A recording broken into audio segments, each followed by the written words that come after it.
Une mauvaise haleine, c'est honteux, c'est gênant, ça nous empêche d'avoir une vie sociale. Comment faire pour combattre une mauvaise haleine, c'est-à-dire pour avoir une haleine fraîche toute la journée, tous les jours?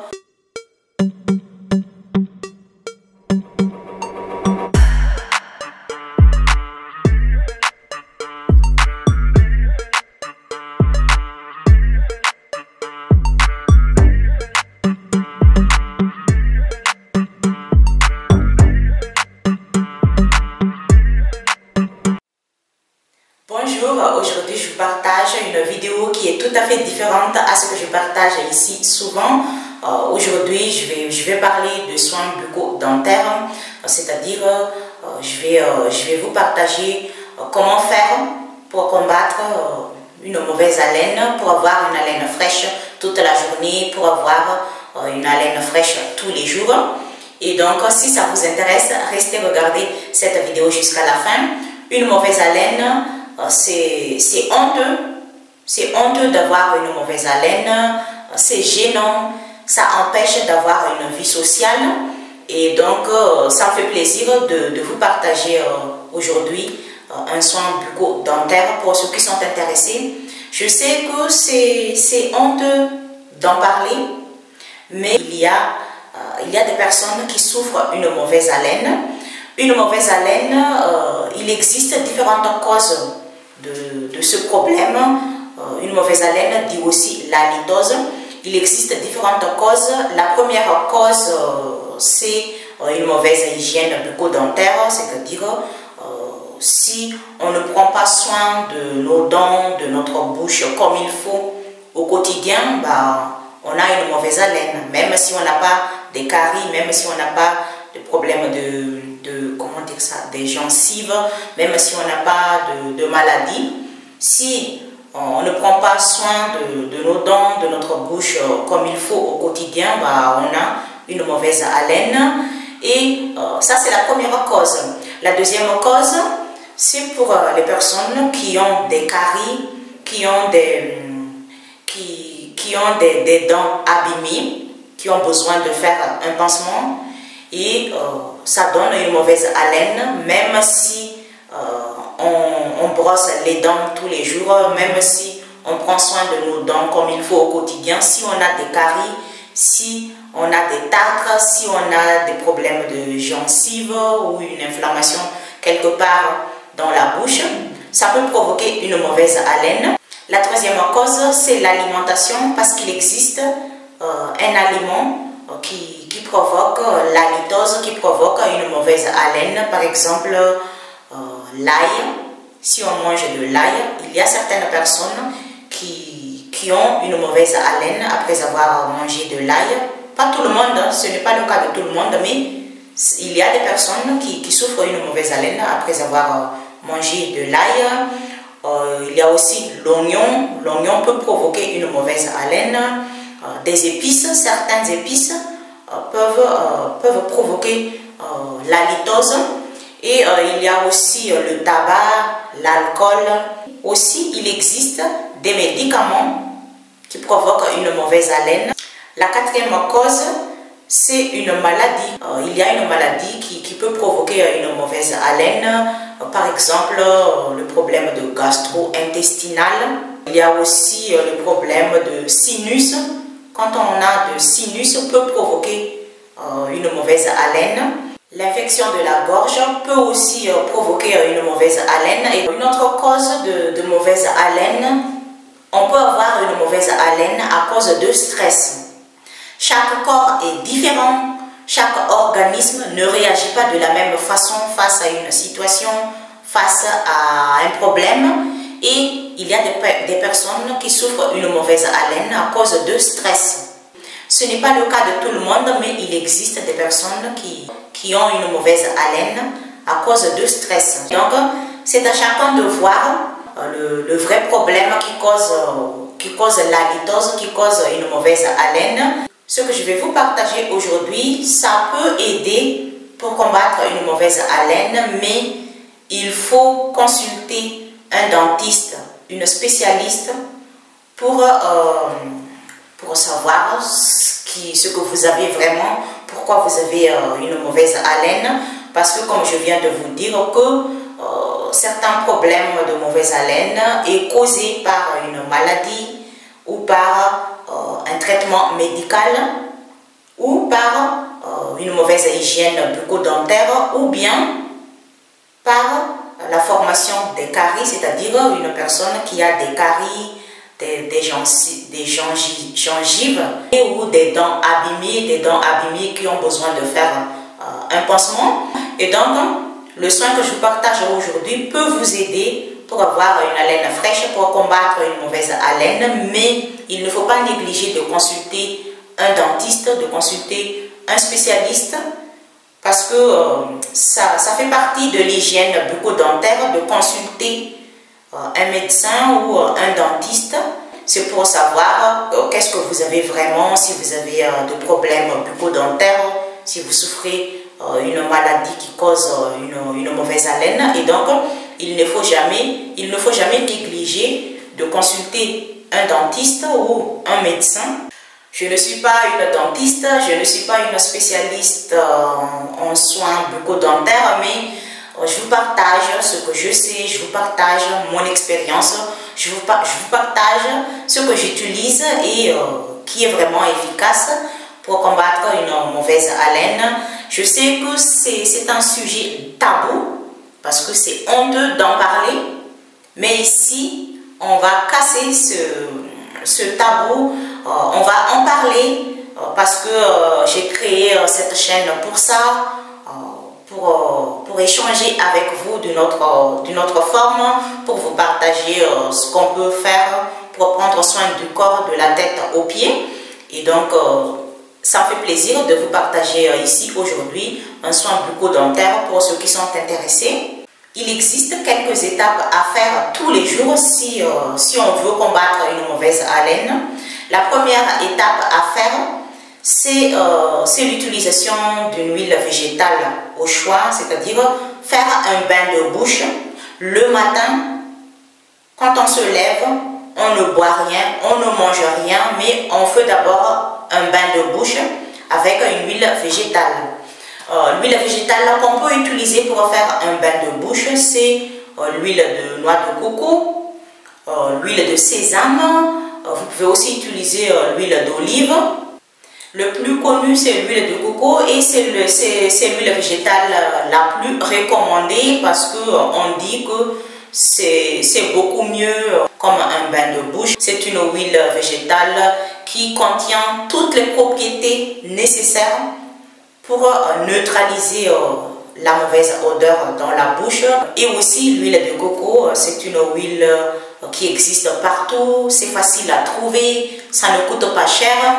Et donc vous pouvez utiliser une huile de coco, une huile de noix de coco ou une huile de sésame ou une huile d'olive extra vierge. Mais il faut choisir celle qui est 100% naturelle, bio. Quand on se lève, on ne boit rien, on ne mange rien et on rince la bouche avec une huile végétale au choix. Vous choisissez entre l'huile de coco ou l'huile de sésame ou l'huile d'olive extra vierge. Et on rince la bouche avec cette huile. C'est pour neutraliser les bactéries qui causent la mauvaise odeur dans la bouche, ou bien c'est pour nettoyer les toxines qui se trouvent dans la bouche, parce que quand on dort la nuit et le lendemain quand on se lève, on a une mauvaise haleine parce que ce sont des bactéries qui restent au fond de la langue, entre les dents. Même si on lave les dents avant d'aller au lit, avant de dormir, on a toujours une mauvaise haleine le lendemain au lever. Ça, c'est normal.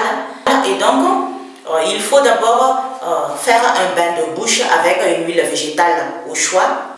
Et on rince la bouche avec une huile végétale au choix pendant 20 minutes. 20 minutes, c'est beaucoup, c'est trop si on commence à faire ce soin.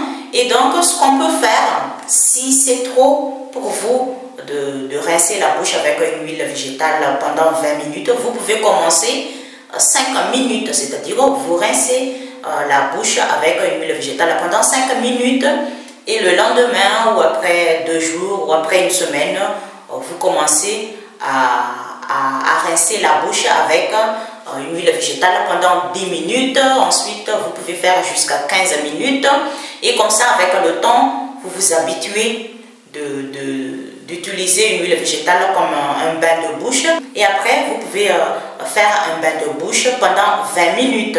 Au début, ce n'est pas facile de rincer la bouche avec une huile végétale. C'est possible qu'on a envie d'avaler l'huile végétale et il ne faut pas l'avaler. Si vous avez envie d'avaler ou de vomir, vaut mieux recracher ce que vous avez dans la bouche et mettre une autre cuillère à soupe de l'huile végétale dans la bouche et recommencer à faire un bain de bouche avec une huile végétale au choix. Et quand on termine de faire le bain de bouche avec une huile végétale, il faut la recracher, c'est-à-dire qu'il faut recracher ce qu'on a dans la bouche, mais c'est mieux de le recracher dans la poubelle ou dans un bocal où vous allez jeter à la poubelle ensuite ou dans un petit sachet, parce que si vous jetez dans le, comment dire ça, dans l'évier et surtout l'huile de coco, ça durcit et ça peut boucher la canalisation ou le tuyau. Rincer la bouche pendant 10 minutes ou 15 minutes ou 20 minutes, c'est beaucoup. Et ce qu'on peut faire au moment où on fait le bain de bouche avec une huile végétale pendant 15 minutes ou 20 minutes, on peut faire autre chose pour ne pas perdre du temps. On peut faire le lit, on peut faire le ménage, on peut se coiffer ou bien on prépare le petit déjeuner et comme ça on ne voit pas que 20 minutes c'est beaucoup pour rincer la bouche. Si on fait quelque chose pendant le bain de bouche, le temps passe vite et donc je vous conseille de faire quelque chose pendant le bain de bouche. Vous pouvez faire le ménage, vous pouvez préparer le petit déjeuner, vous pouvez faire le lit, vous pouvez nettoyer quelque part à la maison ou bien vous pouvez coiffer ou bien vous pouvez préparer le vêtement ou les chaussures que vous allez porter. Et comme ça, vous ne voyez pas que attendre 20 minutes, c'est trop. Le temps passe vite si vous faites quelque chose en même temps pendant le bain de bouche. Ça, c'est la première étape qu'il faut faire pour combattre une mauvaise haleine. Et la deuxième étape, c'est l'utilisation de gratte-langue. Un gratte-langue, c'est pour nettoyer la langue. Il faut gratter surtout au fond de la langue parce que c'est là-bas qui s'accumulent les bactéries responsables de mauvaise haleine. Et donc, il faut insister de gratter au fond de la langue et aussi les autres parties de la langue, mais il faut insister de gratter un peu plus longtemps au fond de la langue. On peut trouver facilement un gratte-langue partout, surtout à la pharmacie, ça existe dans toutes les pharmacies, au supermarché, dans un centre commercial. On peut le trouver facilement et ça ne coûte pas cher. Et après avoir gratté la langue avec cet outil, la troisième étape, c'est de brosser les dents. On n'a pas encore mangé, on n'a pas encore pris le petit déjeuner, mais il faut faire ces trois étapes, c'est-à-dire la première étape, le bain de bouche avec une huile végétale au choix, la deuxième étape, gratter la langue avec un gratte-langue et la troisième étape, c'est de brosser les dents, comme d'habitude. Et après avoir brossé les dents, là, on peut prendre le petit déjeuner, on peut boire, on peut manger. Quand on vient de prendre le petit déjeuner, il faut laver de nouveau les dents avec notre brosse à dents qu'on utilise d'habitude et le dentifrice. Et donc, il ne faut pas négliger de laver les dents après chaque repas après le petit déjeuner, après le repas, après le dîner. Ça, il ne faut jamais le négliger parce que c'est indispensable de brosser les dents 3 fois par jour, à part les autres soins qu'il faut faire. Et donc, après avoir pris le petit déjeuner, il faut brosser les dents une 2e fois. Quand on vient de prendre le petit déjeuner, la 4e étape, c'est de brosser de nouveau les dents. Et la 5e étape, si vous pouvez utiliser cet appareil, l'appareil que vous voyez là. Cet appareil, ça aide aussi pour nettoyer comme il faut, surtout le reste des aliments qui se trouvent entre les dents. Et c'est vraiment efficace pour nettoyer comme il faut le reste des aliments qui se trouvent entre les dents. Si vous n'avez pas cet appareil, vous pouvez utiliser un fil dentaire. Cet appareil, je ne l'ai pas acheté, mais c'était une collaboration avec une marque. Pour ceux qui me suivent depuis longtemps, vous savez que j'ai parlé de cet appareil ici quand j'ai fait une collaboration avec une marque. Et j'adore cet appareil. C'est vraiment efficace pour nettoyer le reste des aliments entre les dents. Quand on vient de brosser les dents, il y a toujours quelques restes des aliments entre les dents. Et c'est pour cette raison qu'il faut utiliser un fil dentaire ou cet appareil pour éliminer complètement le reste des aliments qui se trouvent entre les dents, parce qu'on peut avoir une mauvaise haleine à cause du reste des aliments qui se trouvent entre les dents. Et quand on vient de nettoyer comme il faut entre les dents, utilisant un fil dentaire ou cet appareil, et on termine le soin bucco-dentaire avec un rince-bouche, c'est-à-dire le rince-bouche qu'on utilise d'habitude. Et donc, il ne faut pas oublier de rincer la bouche avec un rince-bouche.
Et donc, au total, il il y a 5 étapes ou 6 étapes à faire pour combattre une mauvaise haleine. Vous allez dire qu'il y a trop de choses à faire pour combattre une mauvaise haleine. Ça prend du temps, ça prend beaucoup de temps, mais si c'est vraiment efficace, ça vaut la peine de le faire. Et donc, si c'est vraiment efficace, les étapes que je viens de vous partager, pourquoi ne pas le faire? Il suffit juste de se lever un petit peu avant que d'habitude. Et donc, c'est tout pour aujourd'hui. La vidéo est terminée et j'espère que ce que je viens de vous partager aujourd'hui peut aider les personnes qui en ont besoin. Et n'oubliez pas de partager cette vidéo et à bientôt.